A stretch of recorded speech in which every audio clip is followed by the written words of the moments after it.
এবছর বিশ্বের সেরা একাদশে জায়গা হলো না লিওনেল মেসি ক্রিস্টিয়ানো রোনাল্ডোর। প্রথমজন বিশ্বকাপজয়ী অধিনায়ক আর দ্বিতীয়জন বিশ্ব ফুটবলে সবচেয়ে বেশি গোল করেছেন, কিন্তু তাদের বাদ দিয়েই তৈরি হলো বিশ্বের সেরা একাদশ। ৭০টি দেশের ফুটবলারের ভোটে এগিয়ে গেলেন কারা? এর আগে ২৬ জন ফুটবলার ছিলেন সেরা একাদশে ঢোকার লড়াইয়ে। সেই তালিকায় ছিলেন মেসি এবং রোনাল্ডো। মেসি খেলেন আমেরিকার ক্লাব ইন্টার মায়ামির হয়ে। তালিকায় বাকি ২৪ জন ইংল্যান্ড, জার্মানি, স্পেন এবং ফ্রান্সের ক্লাবে খেলা ফুটবলার। ইটালি বা লাতিন আমেরিকার ক্লাবে খেলা কোনো ফুটবলার ২৪ জনের তালিকাতে ছিলেন না। সেরা একাদশে যদিও মাত্র ৩টি ক্লাবের ফুটবলার রয়েছেন। রিয়াল মাদ্রিদ থেকে ৬ জন, ম্যানচেস্টার সিটি থেকে ৪ জন, লিভারপুল থেকে ১ জন রয়েছেন বিশ্বের সেরা একাদশে।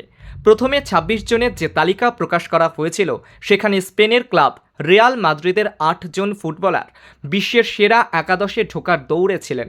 ইংল্যান্ডের ম্যানচেস্টার সিটির ৭ জন ছিলেন সেই তালিকায়। বার্সেলোনা থেকে মাত্র ১ জন ফুটবলার সেই তালিকায় ছিলেন।